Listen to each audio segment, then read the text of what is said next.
gotta see how the day goes. If he feels like it. If he feels like it. You never know.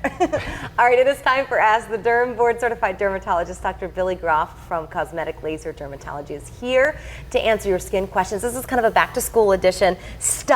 Nasty stuff your kids can get from other kids and what you need to do about it, right? Right. All right, let's go ahead and get to our first question. This one is from Barbara. Barbara wants to know, my daughter has a few small growths on her tummy that seem to be spreading. She can't stop scratching at them. Let's go ahead and look at what we're looking at right here. Ooh. So you can see there's these little flesh-colored bumps which have a little bit of redness around them, and then there's like in the center you can see a little depression almost. Okay. This is called molluscum contagiosum, and this is caused by a virus. So this could be spread from child to child by touching, because you know kids are always have their hands all over each other. Also by sharing towels, or if they're at the swimming pool and they share a towel, the virus can be attached to the towel and then attached to the other child's skin, and they'll start to get these little bumps. Now these bumps are easily treatable. They're not really a problem. It's more of a cosmetic nuisance, although they can be really itchy.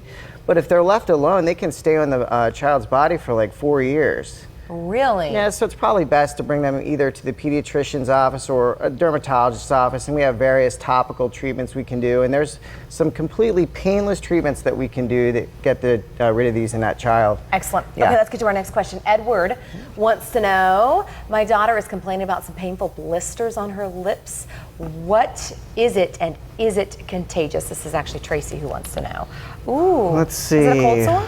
Exactly. So a lot of people, I think, believe that cold sores can only happen in adults, but you know, a child can get a cold sore simply by just maybe their grandmother has been exposed to the virus that causes cold sores, and she can give her little grandchild a kiss, and voila, you know, the child will develop a cold sore. I mean, most of us, I'd say 80 to 90% of us have been exposed to the virus, but it's when our body is under stress, whether it be, you know, maybe it's school and it's stressful, or maybe you're working out too much, or maybe you just had a cold. Well, that's when you can develop a cold sore. So best way to treat it?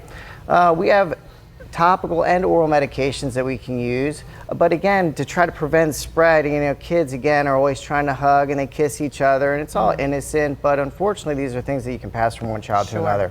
Next one, I received notice from my son's school. They received notice from a confirmed head lice case on campus. What should I look for?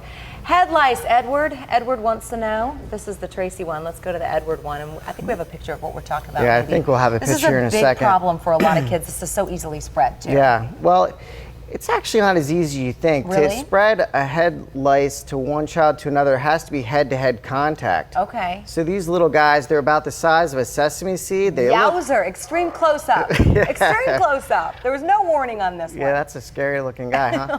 They're like little vampires. They actually latch onto your skin and they suck the blood out.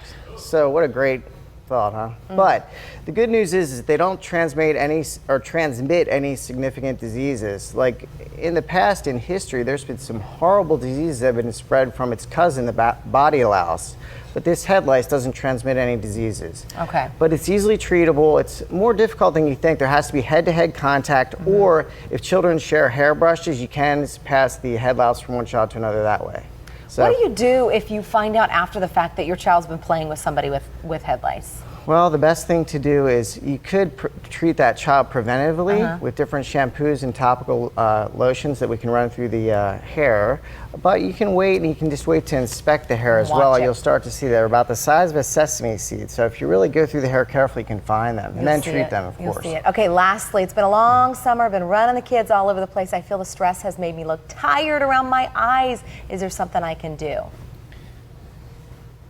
Yeah, so a lot of moms and even dads who are taking care of the kids all summer because they're not used to, usually kids are in school 7-8 hours, they get really burned out and tired, and you can get this volume loss under the eyes. You can see her under eye area. I mean, she's young, but she has a little bit of volume loss or hollowing under her eyes. So what we can do is we can fill that hollowing with a number of different fillers. It could be Restylane, it could be Juvederm, it could be Voluma, but it makes a big difference, and it actually takes a few years off your appearance. I think there's an after photo possibly in there, but okay, well, we can put that up maybe, and we'll give everybody your information, Dr. Groff. Thank you as always. To get in touch with Dr. Groff, the information is going to be up on your screen here in just a second, and we've also got it linked on our website, fox5sandiego.com.